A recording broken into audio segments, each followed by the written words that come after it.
اور میرے نبی پاک نے فرمایا گناہگار مومن بھی جب دعا کے لیے ہاتھ اٹھاتا ہے تو اللہ فرماتا ہے فرشتوں اسے خالی نہ لوٹانا، مجھے شرم آتی ہے اسے خالی، پر تو اٹھاتا ہی نہیں، تو اسے مناتا ہی نہیں، تو کبھی لپٹا ہی نہیں، تو نے کبھی کہا ہی نہیں کہ یا اللہ آ میں تجھے لے جاؤں حضرت سعد بن ابی وقاص کے پاس۔ قادسیہ کی جنگ ہو رہی تھی، کافر بلا رہا تھا آؤ اگر کوئی ہے تو آؤ آؤ مقابلے میں۔ حضرت سعد بن ابی وقاص نے گھوڑے دوڑا دیے، دشت تو دشت ہیں صحرا بھی نہ چھوڑے ہم نے، بحر ظلمات میں دوڑا دیے گھوڑے ہم نے۔ حضرت سعد بن ابی وقاص نے گھوڑے دوڑائے، آگے دریا آ گیا، کوئی پل نہیں کوئی شے نہیں، اسلام کی عزت کا سوال ہے۔ حضرت سعد بن ابی وقاص نے ہاتھ اٹھائے اور کہا اے اللہ اگر تو موسیٰ کی نافرمان قوم کو رستہ دے سکتا ہے تو تو ہمارے دلوں کو جانتا ہے، ہم تو اپنے رسول کے فرما بردار غلام ہیں۔ آنا مہربانی کر کی اگر تو نے دل مسلم کی دل جوئی نہیں تو ہمیں تانا دیں گے بت کے مسلم کا خدا کوئی نہیں۔ کہا اے اللہ مہربانی فرما اگر تو حضرت وَإِذْ فَرَقْنَا بِكُمُ الْبَحْرَ فَأَنْجَيْنَاكُمْ وَأَغْرَقْنَا آلَ فِرْعَوْنَ، اگر تو حضرت موسیٰ کی قوم کے لیے دریا پھاڑ سکتا ہے تو ہم تو نبی پاک کے غلام ہیں۔ صحابہ کہتے ہیں جناب سعد نے دعا مانگی تو دریا نے رستہ عطا فرما دیا۔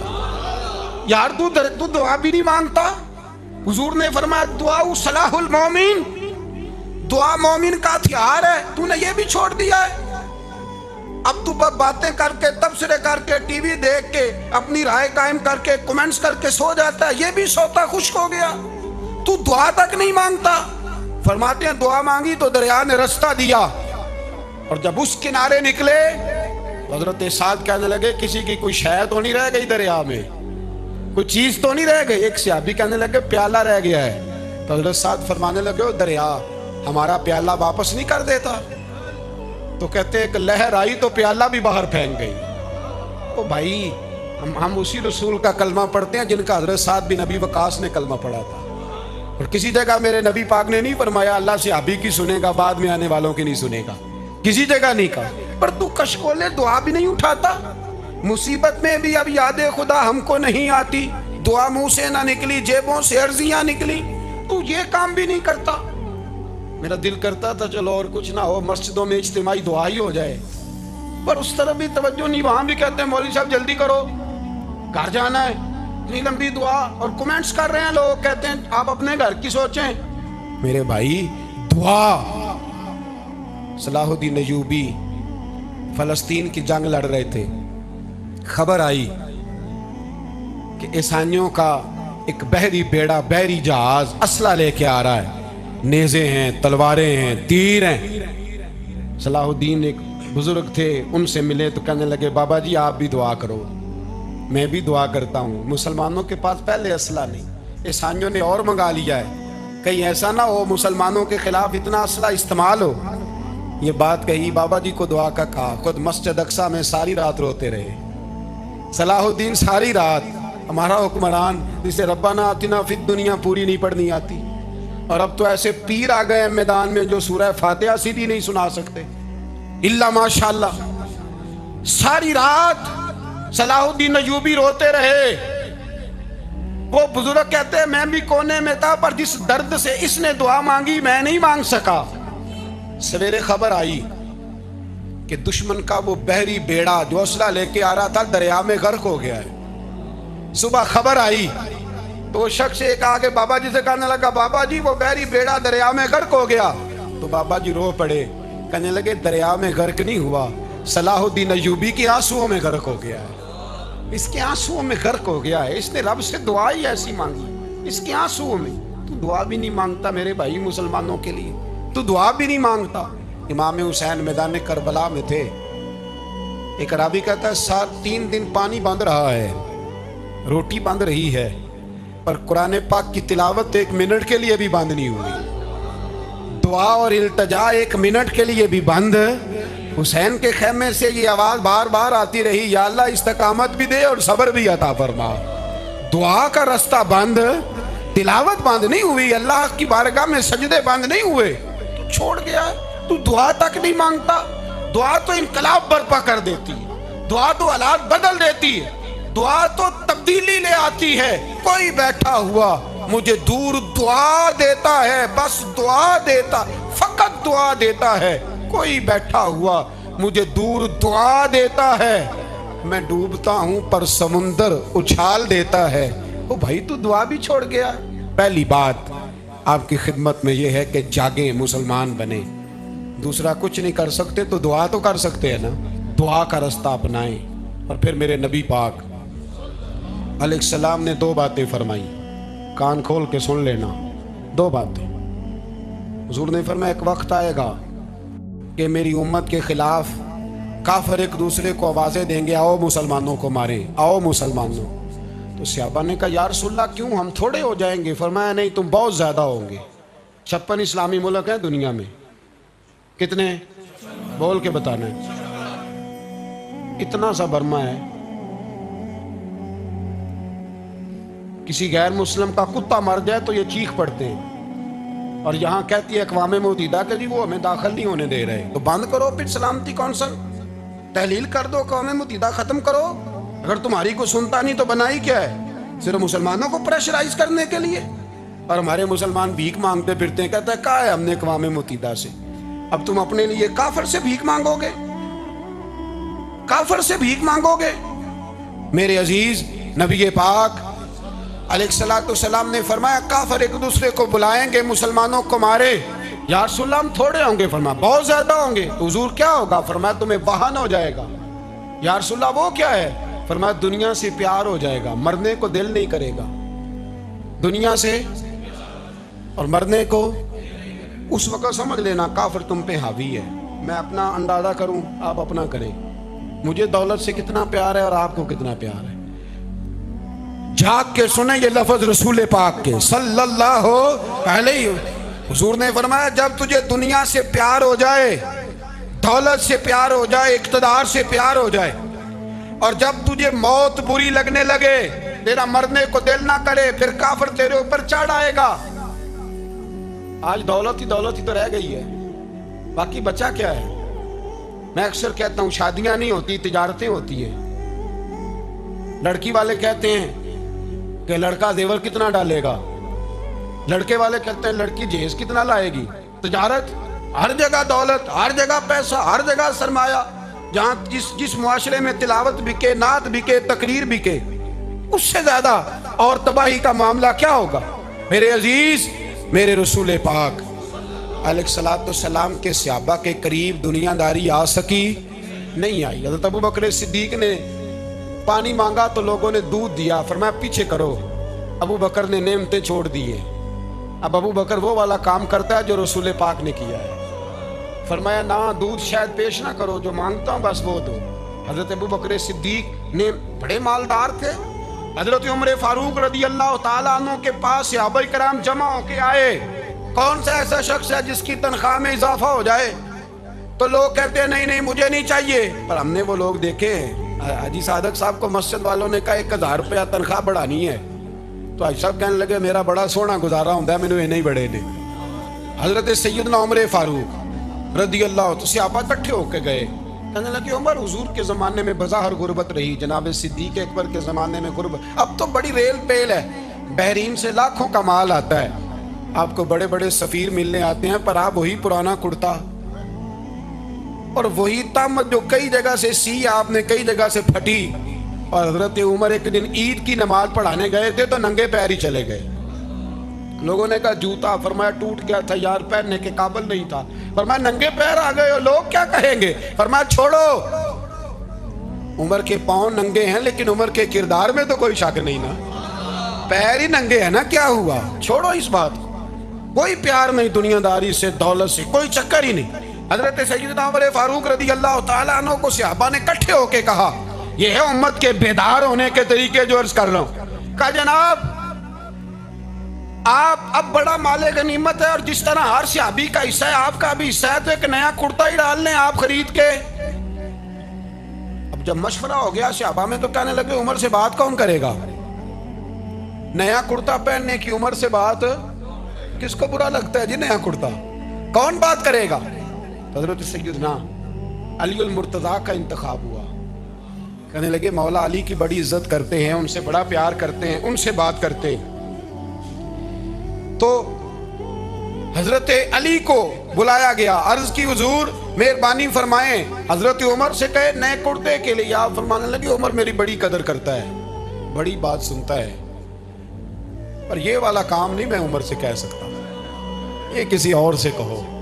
تو کہنے لگے آپ رہنمائی کر دیں، کس کو کہیں؟ تو جناب علی المرتضیٰ فرمانے لگے اگر حضرت عائشہ صدیقہ سے کہو گے تو عمر فوراً مان جائے گا، وہ مومنوں کی ماں ہیں۔ صحابہ حضرت عائشہ کے پاس، اماں جی عمر کو بلائیں، ان کو کہیں بڑے بڑے سفیر آئے ہوتے ہیں، وہی پرانے کپڑے پہن کے بیٹھ جاتے ہیں۔ اللہ اکبر۔ حضرت عائشہ نے پیغام بھیجا، فرمایا عمر کو بلاؤ۔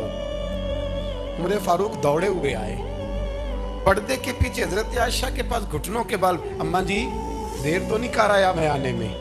حکم ہو، حضور کے گھر سے پیغام آیا، بڑے بڑے سفیروں کو چھوڑ کے بھاگے۔ حضرت عائشہ صدیقہ کہنے لگی عمر دیکھو جائز پیسے ہوں تو اسلام اچھے لباس سے منع نہیں کرتا، اب بڑا بڑا مال آیا ہے، اب تیرا بھی حصہ ہے، تو صحابہ کرام کی خواہش ہے کہ نیا کرتا پہن لو، بڑے بڑے سفیر آتے ہیں، حرج بھی کوئی نہیں، جائز بھی ہے، کوئی منع نہیں۔ حضرت عمر نے گردن جھکا، جی اماں جی، جی اماں جی، جی اماں جی۔ حضرت عائشہ کہتی ہیں بات ختم ہوئی، عمر نے گردن اٹھائی تو عمر کی داڑھی آنسوؤں سے بھری ہوئی، کہتی ہے مجھے کہنے لگے اماں جی میں تو صرف مسجد میں دیکھا کرتا تھا، آپ تو مصطفیٰ کو دن رات دیکھتی تھیں، جس طرح کے کرتے آمنہ کے لال نے پہنے ہیں مجھے بھی پہنا دو، میں تیار ہوں، میں پہن لوں گا، میں تیار ہوں، پر جس طرح کے میرے نبی نے پہنے۔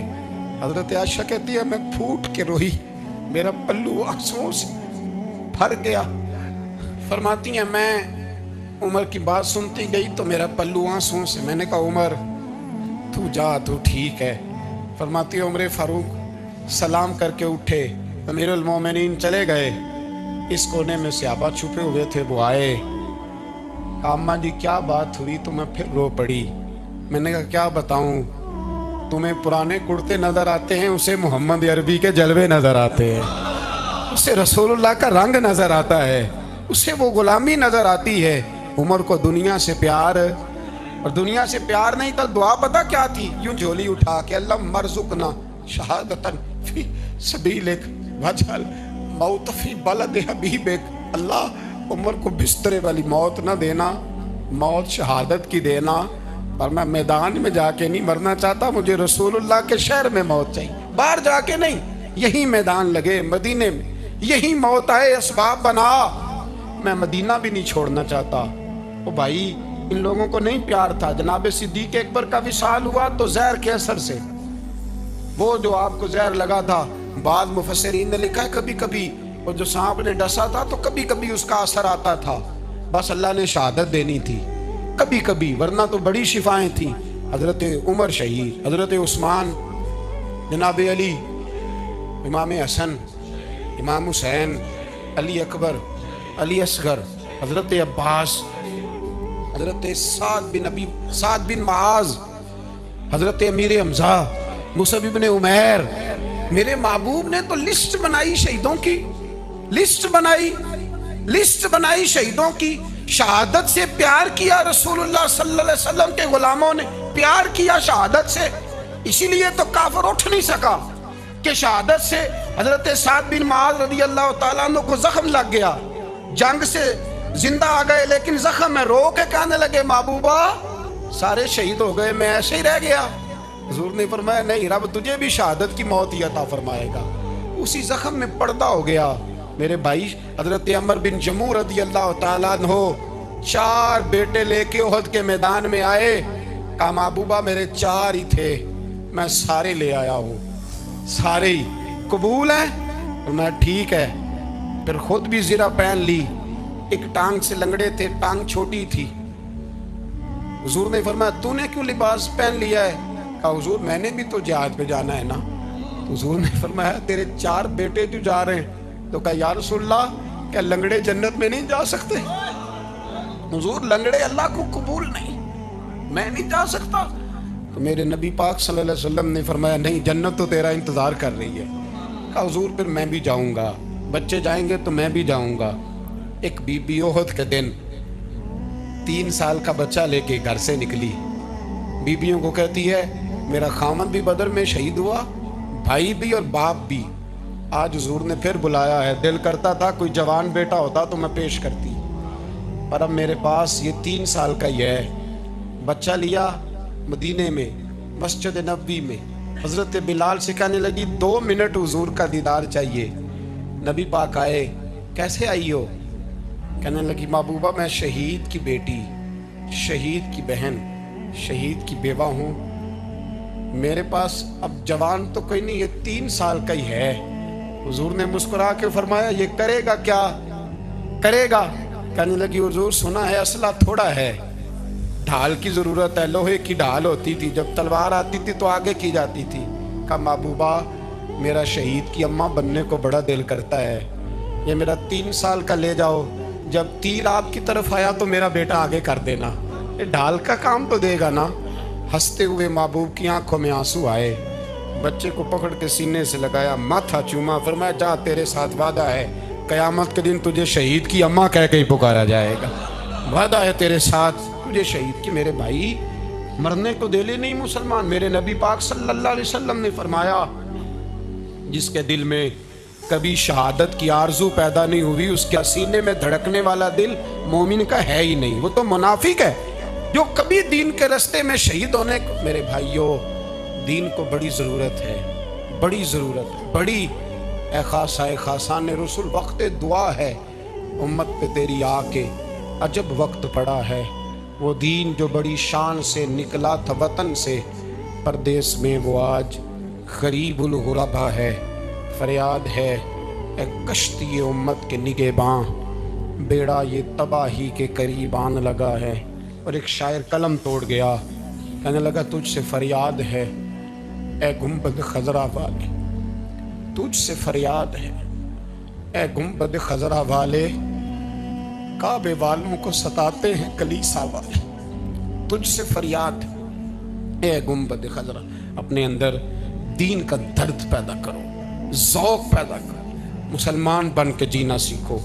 جب کوئی برادری پوچھے تو کہو میں محمدی ہوتا ہوں، میں مصطفی ہوتا ہوں، میں رسول اللہ کا غلام ہوتا ہوں، میں پہلے مسلمان ہوں، باقی کچھ بعد میں ہوں۔